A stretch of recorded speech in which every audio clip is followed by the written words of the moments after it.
السلام علیکم ورحمۃ اللہ وبرکاتہ۔ سورہ بقرہ حصہ نمبر 93۔ سورہ بقرہ حصہ نمبر 93، آیت نمبر 78 اور 79۔ آیت نمبر 78 اور 79، رکوع نمبر 9۔ رکوع نمبر 9، مفسرین کے اقوال۔ مفسرین کے اقوال۔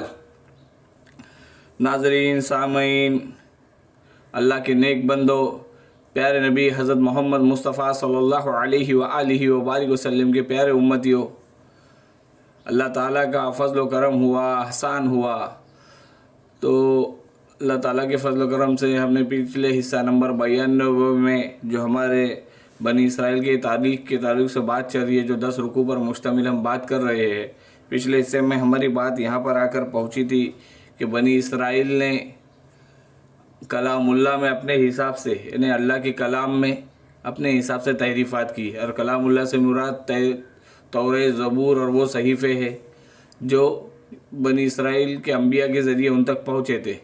جب ان کے طبیعت کے خلاف جو بات ہوئی تو انہوں نے اس میں تحریف کر دی اور بدل دیا، اور اللہ تعالیٰ سخت عذاب اسے دے گا، ایک ویل نامی عذاب دے گا، جس کے تعلق سے ہم آج پڑھیں گے کہ انہی کہ اللہ کے کلام میں تبدیلی کرنے والوں کے تعلق سے پڑھیں گے انشاءاللہ تعالیٰ۔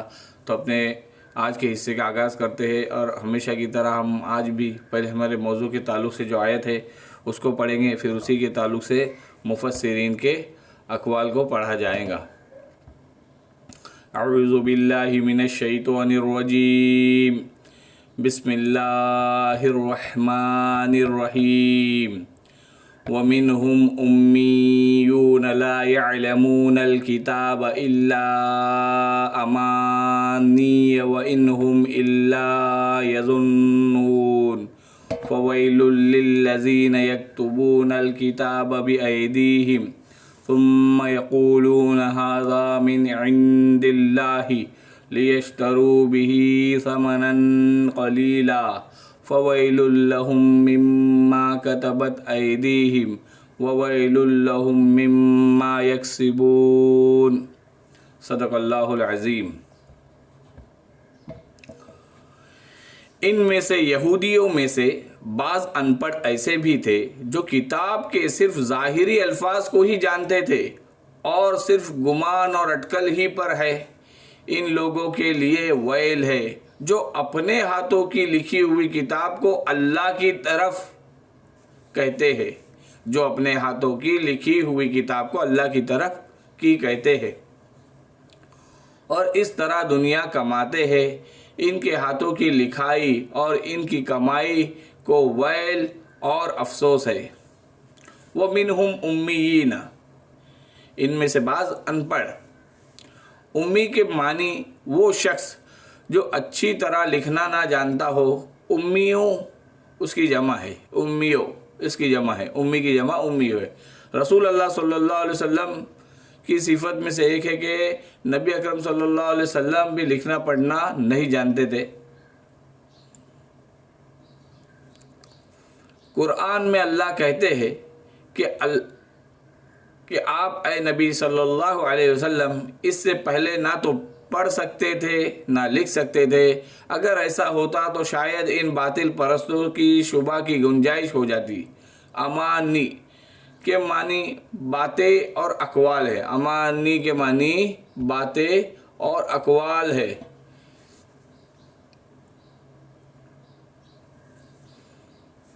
یہ امانی اور یعنی کہ باتیں اور اقوال کیا ہے، اس کے تعلق سے یہودیوں میں عوام کا ایک گروہ ایسا تھا جو کتاب کا علم تو رکھتا نہیں تھا، ان کے پاس کتاب کا علم تو نہیں تھا، اپنے بے بنیاد آرزوؤں کو لیے بیٹھے ہوئے اور محض وہم و گمان پر چلے جا رہے تھے۔ اسی طرح آج کے دور میں نبی اکرم صلی اللہ علیہ وسلم کی پیاری امت محمدیہ صلی اللہ علیہ وسلم میں بھی کچھ لوگ ایسے ہیں جو کہتے ہیں کہ ہم تو بخشے بخشائے ہیں، ہم تو بخشے بخشائے ہیں، ہم تو ایسے ہی جنت میں چلے جائیں گے، نماز پڑھے نہ پڑھے۔ ہاں، ایسے بہت لوگوں کے خیال ہے، ہر ایک کے نہیں ہے، کسی ایک دو کے خیال پہ پورے فرقے کو بدنام نہیں کیا جا سکتا۔ لیکن اکثریت ہے، بہت ساری تعداد میں ہے۔ ہر قوم میں دو طرح کے لوگ ہوتے ہیں، ایک سادہ لو عوام اور ایک شاطر خاص۔ اب دونوں کے اپنے طریقے، مزے، انداز ہوتے ہیں۔ کیونکہ عمل دونوں کو نہیں کرنا ہوتا، اس لیے سہارا بھی دونوں لوگ الگ الگ ہی بناتے ہیں۔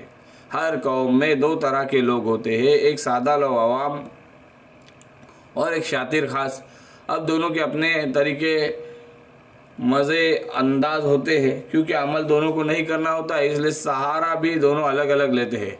سادہ لو عوام بالکل ان پڑھ ہوتے ہیں، جو اپنے مذہب کے بارے میں کچھ خاص نہیں جانتے، الف بے تک کا علم نہیں ہوتا، اپنے مذہب کے تعلق سے الف بے تک کا علم نہیں ہوتا، پر ایک بات جانتے ہیں جس کا وہ سہارا لیتے ہیں، وہ ان بے بنیاد آرزوئے تمنائے کو وہ عمل کرنے والوں سے پہلے جنت میں جائیں گے۔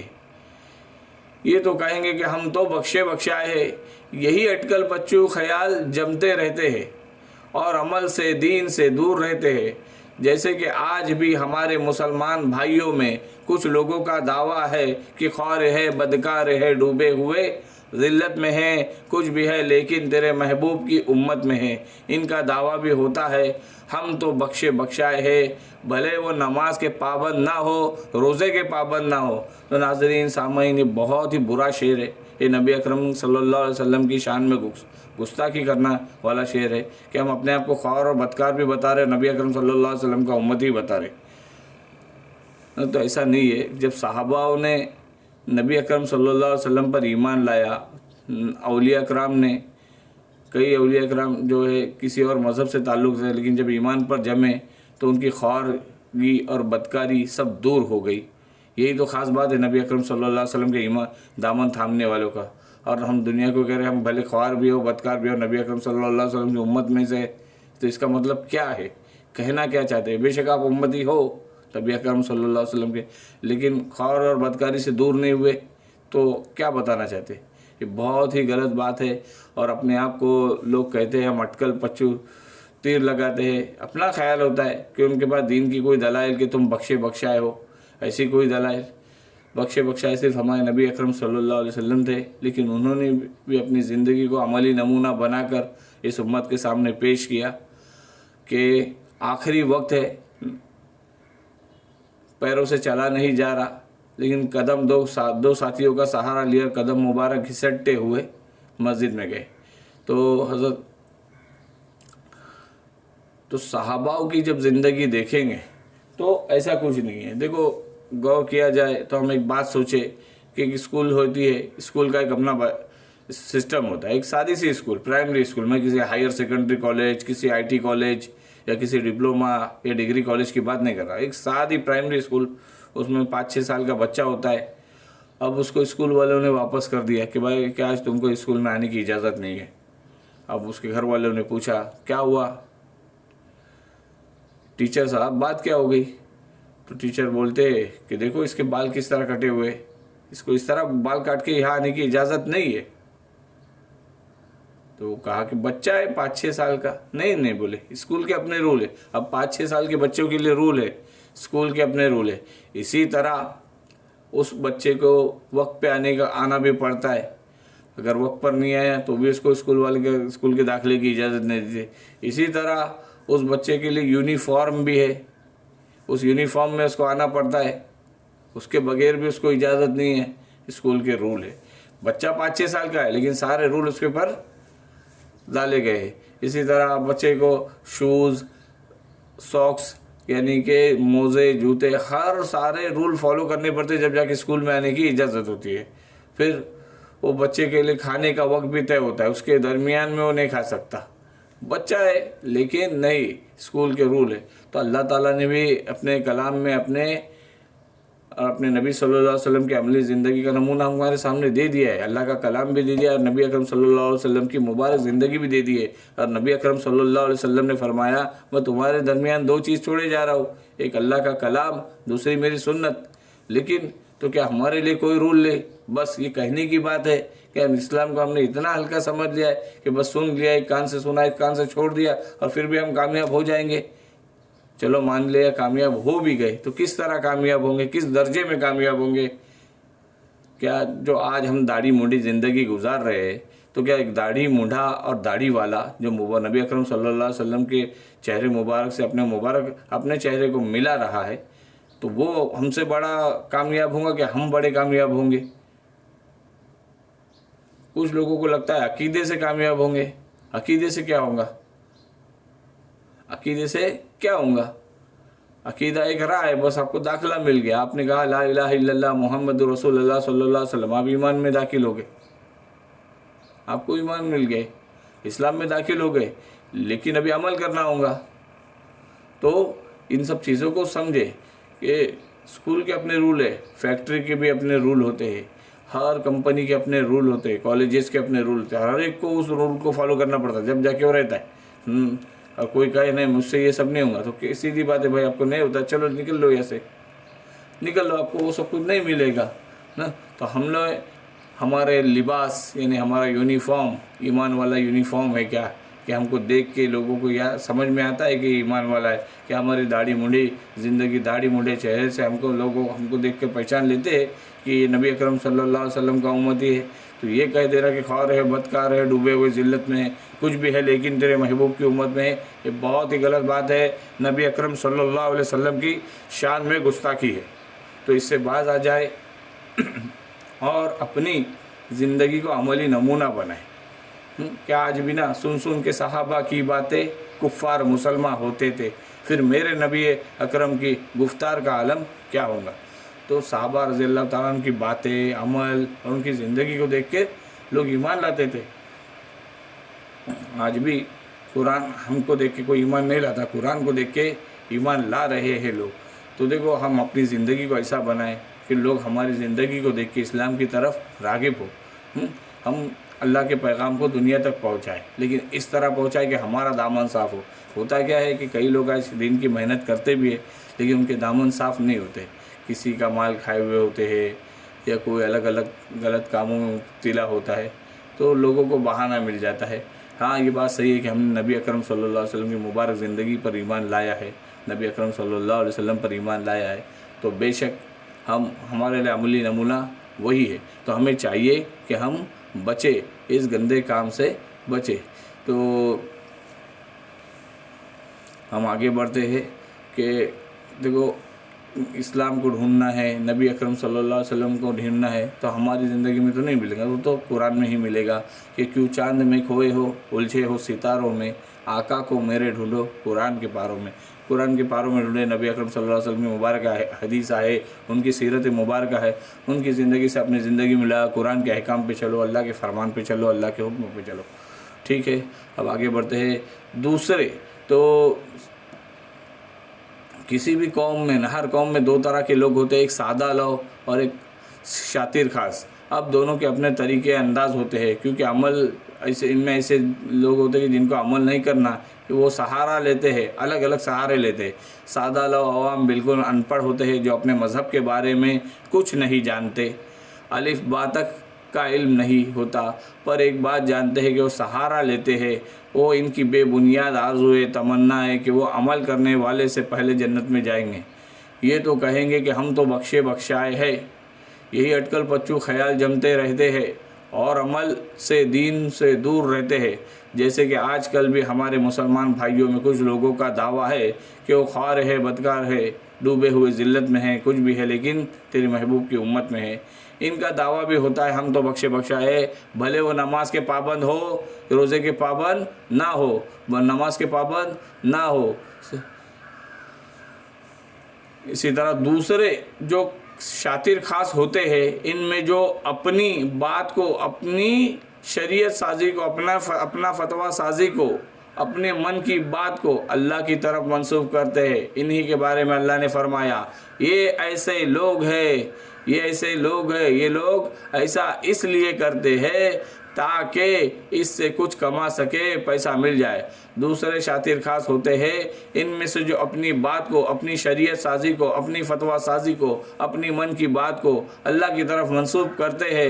انہی کے بارے میں اللہ نے فرمایا کہ یہ لوگ ایسا اس لیے کرتے ہیں تاکہ اس سے کچھ پیسہ مل سکے. ایسا یہودیوں میں بھی ہوتا تھا عوام کی رضا جوئی کے لیے غلط مسئلے بتلا دینے سے یہود کے علماء کچھ نقد وغیرہ بھی حاصل کر لیتے تھے، انہیں نقد وغیرہ بھی حاصل ہو جاتا تھا، اور عوام کی نظر میں ان کا وقار بھی رہتا تھا۔ اسی غرض سے توریت میں لفظی پھیر پھار بھی کرتے رہتے تھے۔ اس آیت میں اسی پر وعید سنائی گئی ہے۔ تو کئی باتیں آج امت محمدیہ صلی اللہ علیہ وسلم میں بھی گھڑ لی گئی ہے، تو اس کی دلیلیں تلاش کرے، اپنے ذہن کا سہارا لے کہ اللہ تعالیٰ کہ جب ایک چھوٹی سی اسکول اپنے رول کے بغیر ایک چھوٹے سے بچے کو اجازت نہیں دیتی، ایک 7-8 سال کا بچہ ہوتا ہے، لیکن اس کے جب تک وہ اسکول میں رہتا ہے تو اس کو ہر ایک کام اسکول کے حساب سے کرنا پڑتا ہے، کپڑے ہو، اس کے بالوں کا شیپ ہو، اس کے جوتے ہو، یہ جوتے بھی کیا ہے بولے کالے رنگ کی ہونے چاہیے یا تو سفید رنگ کے ہونے چاہیے، اس کے علاوہ نہیں، اپنے حساب سے جوتے تک نہیں پہن سکتا، موزے نہیں پہن سکتا، کپڑے نہیں پہن سکتا۔ تو کیا اللہ تعالیٰ اتنی بڑی کائنات کے مالک، سب کے بغیر سب کچھ، عالموں کے رب، انہوں نے جو احکام بنائے کہ بس ایسے ہی ہے، تو ان کو جانے، ایک ایک حکم کو جانے نا۔ کیا کبھی ایسا ہو گیا کہ ہم اللہ کے پاس گئے اور معلوم پڑ گیا کہ بھائی جیسا تو ہم کو بتایا گیا تھا، جیسا ہم سوچ رہے تھے ویسا تو کچھ بھی نہیں ہے؟ تو اللہ تعالیٰ نے عقل دی ہے، اور اس عقل کی تعلق سے اللہ ہماری پکڑ کریں گے۔ ہم نے آپ کو ذہن دیا تھا، غور و فکر کرنے کی طاقت دی تھی، تدبر کی طاقت دی تھی، صلاحیت دی تھی، آپ نے اس کا کیا استعمال کیا بتاؤ؟ تو یہودیوں کے علماء عوام کی رضا جوئی کے لیے کچھ غلط مسئلے بتلا دیتے تھے، پھر ان سے یہود سے نقد کچھ مل جاتا تھا، حاصل ہو جاتا تھا، عوام کی نظر میں ان کا وقار بھی رہتا تھا۔ اسی غرض سے توریت میں لفظی پھیر پھار بھی کرتے رہتے تھے۔ اس آیت میں اسی پر وعید سنائی گئی ہے۔ ویل کے معنی ہلاکت اور بربادی کے ہے۔ کہ دیکھو اس آیت میں اللہ تعالیٰ نے ویل کا لفظ جو استعمال کیا ہے، فَوَيْلٌ لِّلَّذِينَ يَكْتُبُونَ الْكِتَابَ بِأَيْدِيهِمْ، یہ اللہ تعالیٰ نے اس آیت میں ویل کا لفظ استعمال کیا ہے کہ فَوَيْلٌ لَّهُم مِّمَّا كَتَبَتْ أَيْدِيهِمْ وَوَيْلٌ لَّهُم مِّمَّا يَكْسِبُونَ۔ اسی طرح دنیا کماتے ہیں، ان کے ہاتھوں کی لکھائی، ان کی لکھائی کو، ان کی کمائی کو ویل اور افسوس ہے۔ تو یہ ویل کیا ہے؟ ویل کے معنی ہلاکت اور بربادی کے ہے، کہ جہنم کے گڑھے کا نام بھی ہے ویل، جس کی آگ کی تیزی اگر اتنی شدید ہے کہ اگر اس میں پہاڑ ڈالے جائے تو پہاڑ بھی پگھل جائیں گے۔ ویل کے معنی سخت عذاب، سخت برائی، ہلاکت، افسوس، درد، دکھ، رنج، ملال وغیرہ بھی آتے ہیں۔ ویل کے بارے میں جہنم میں آتا ہے کہ وہ جہنم کا وہ طبقہ ہے، ویل جہنم کا وہ طبقہ ہے جس سے خود جہنم پناہ مانگتی ہے، اور یہ تباہی ان کے لیے ہے جو کتاب لکھتے ہیں اپنے ہاتھ سے اور پھر کہتے ہیں کہ اللہ کی طرف سے ہے، تاکہ اس سے کچھ قیمت حاصل کر سکے، تاکہ اس سے کچھ قیمت حاصل کر چکے۔ تو کئی ایسی موضوع حدیثیں بھی ہے، کئی ایسی موضوع باتیں بھی ہے کہ کئی لوگ کہتے ہیں کہ استاد کا مار جہاں لگتا ہے وہاں جہنم کی آگ نہیں لگیں گی، ایسا بول کے مدرسوں میں، اسکولوں میں بچوں کی بے انتہا پٹائی کر دیتے، پھر یہ حدیث پیش کرتے، تو یہ گھڑی ہوئی حدیث ہے۔ ہاں یہ مان سکتے ہیں کہ ان استادوں نے نہیں گھڑی، لیکن کسی نے گھڑی ہے جس کی وجہ سے غلط پیغام امت کو پہنچائے اور امت غلط رستے پہ چلی گئی۔ کہ میرے دوست، میں نے پہلے بھی ایک کسی ویڈیو میں بتایا تھا کہ میرے ایک دوست ہے عالم دین ہے، انہوں نے میری بہت رہبری کی ہے کہ یہ قرآن کو پڑھنے کی، اس کو سمجھنے کی، تو ان کے بہت ہی اللہ ان کو جزائے خیر دے، انہوں نے میری بہت مدد کی ہے، بڑے آج بھی میری مدد کرتے ہیں۔ تو وہ ایک بار مجھے کہہ رہے تھے کہ میرے بیٹے ابھی کافی اچھے بڑے ہو گئے ہیں، 12-13 سال کے ہو گئے، اب میں چاہتا ہوں انہیں مدرسے میں بھیجو، ایک اچھے علم سے نوازو۔ تو میں نے کہا کہ مفتی صاحب آپ کے لیے تو یہ کوئی مشکل کام نہیں ہے، کہ الحمدللہ آپ کے نام سے تو کئی علماء آتے ہیں، سفیر حضرات آتے ہیں، کئی مدرسوں میں آپ کا آنا جانا ہے، تو کوئی صحیح جگہ دیکھ کر، مناسب جگہ دیکھ کے آپ کر سکتے ہیں۔ تو کہا مجھے اس بات کا ڈر نہیں ہے، کہا ہے کہ ابھی مدرسوں میں جو پٹائی ہوتی ہے بچوں کی، وہ پٹائی کا طریقہ بہت ہی برا ہے، اور کہا ہے کہ میں جو مفتی بنا ہوں تو میری بھی اچھی خاصی پٹائی ہوئی ہے نا، چھوٹی چھوٹی باتوں پر، تو اس بات کا مجھے ڈر ہے۔ تو اس بات سے وہ کترا رہے تھے کہ بولے جس طرح تو ایسا نہ کرے، اللہ کے سامنے جواب دے، اور وہ مہمان رسول ہے جو آتے ہیں وہ اللہ کے رسول کے مہمان ہیں کہ ماں باپ نے آج اتنے ٹیکنالوجی کے زمانے میں اپنے جگر کے ٹکڑے کو تمہارے ذمہ داری میں دیا ہے کہ اس کو دین کا علم بتائے، نبی اکرم صلی اللہ علیہ وسلم کی زندگی سے آراستہ کرے، اللہ کے کلام سے آراستہ کرے، اور آپ اس طرح کرو گے تو معاملہ بہت بگڑ جائے گا۔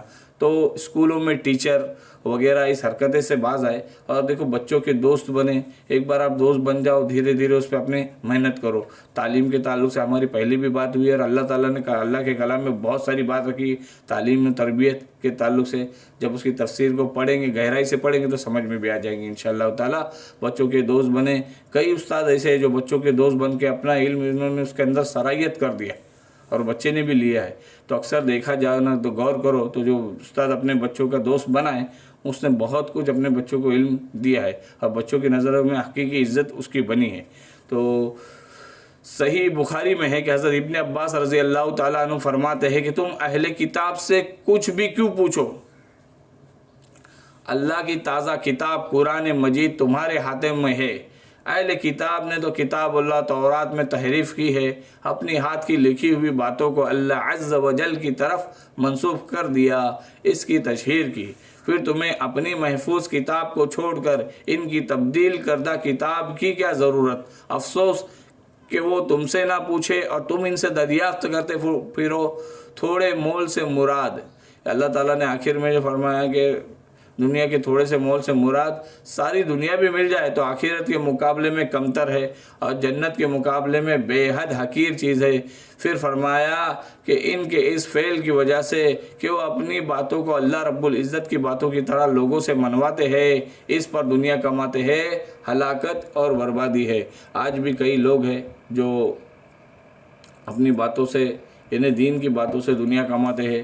کئی لوگ ہیں کہ بھائی بیان کریں گے، بھائی 25,000 دو 50,000 دو تو ہم اللہ رسول کی بات سنائیں گے، آپ کو ہم تاریخ دیں گے، 2 خادموں کو لائیں گے، ان کو 2,000 دو، اس کو 4,000 دو۔ الگ الگ طریقے ہوتے ہیں، تو یہ بہت ہی الگ مسئلہ ہے۔ اس کے تعلق سے علماء اکرام سے پوچھے، اور علماء اکرام صحیح علماء اکرام سے پوچھے، تو کئی لوگ اس کو غلط کرتے ہیں، اور پھر ان کے بیانات میں بھی بات کیا ہوتی، لچھے دار بات ہوتی تاکہ دوسرے بیان کا آرڈر مل جائے، حق بات ہے۔ تو قرآن ہماری دیکھو، قرآن ہماری بہت بڑی رہنمائی کرتا ہے۔ آج رہنمائی کا سب سے بڑا ذریعہ قرآن ہے، قرآن کو تھام لے۔ کہ بنی اسرائیل میں بھی کئی لوگ جو سادہ لوگ عوام تھے گمراہ اس لیے ہوا کہ ان کی اللہ کے کلام سے دور رکھا گیا، اور آج بھی ہم لوگ کئی گمراہ ہیں اس لیے کہ ہم اللہ کے کلام قرآن سے دور ہے۔ تو قرآن سے دور رہوں گے تو گمراہی پکی ہے، قرآن کے قریب آؤں گے تو ہدایت بھی پکی ہے۔ تو قرآن کو جانے پڑھے کہ اللہ کے ماننے والے مسلمان، نبی اکرم صلی اللہ علیہ وسلم کے پیارے امتی، اے اللہ کے ماننے والے مسلمان، تو پڑھ قرآن، تیرا رب کرے گا تیرا اکرام، تیرا رب تجھے سوار دے گا، تیرے ظاہر و باطن کو نکھار دے گا۔ اور پچھلے حصے ہی بتایا ہے، پہلے ہی بتایا کہ قرآن سے بڑھ کر ہدایت کا ذریعہ آج کی دنیا میں کوئی نہیں۔ آج کی تاریخ میں قرآن سے بڑھیا قرآن سے بڑھ کر کوئی بھی ہدایت کا ذریعہ نہیں ہے۔ سب سے بڑا ذریعہ ہدایت کا قرآن ہے، کہ اور ہو سکتا ہے کہ شیطان سے بھی خطرناک، شیطان کی شکل میں ہی آتے ہیں، وہ شیطان ان کی شکل میں آتا ہے، وہ جو ہمیں بہکانے آتے ہیں۔ تو مغوی تو ملیں گے تمہیں شیطان سے بہتر، پر ہادی نہ ملے گا کوئی قرآن سے بہتر۔ تو قرآن کے تعلق سے نبی اکرم صلی اللہ علیہ وسلم کی سیرت جب ہم پڑھیں گے، اور آگے بھی بہت ساری باتیں ہیں کہ کس طرح قرآن دنیا کے لیے ہدایت کا ذریعہ، کس ہدایت پھیلاتے گیا۔ بے شک ہم جانتے ہیں کس طرح دنیا ہدایت کا ذریعہ ہے، دنیا کے لیے قرآن ہدایت کا ذریعہ کس طرح ہے، یہ ہم بہتر جانتے ہیں۔ الحمدللہ ہمارا یہ موضوع حصہ نمبر 93 تکمیل کو آیا۔ اللہ تعالی ہمیں کہنے سننے سے زیادہ عمل کرنے کی توفیق عطا فرمائے، بغیر حساب کتاب کی جنت میں داخل فرمائے، ہمارے نام اعمال کو بے انتہا بھر دے، ہمارے نام اعمال کو حقوق العباد کے بوجھ سے خالی کر دے، حقوق اللہ کے بوجھ سے خالی کر دے، میزان عمل میں ہمارا بڑا وزن، ہمارے نیک اعمال کا بہت بڑا وزن ہو، اور نقد ہمیں جنت میں داخل فرمائے، بغیر حساب کتاب کے جنت میں داخل فرمائے، اور نبی اکرم صلی اللہ علیہ وسلم کا پڑوس نصیب فرمائے۔ آمین وآخر دعوانا ان الحمدللہ رب العالمین۔ السلام علیکم ورحمۃ اللہ وبرکاتہ۔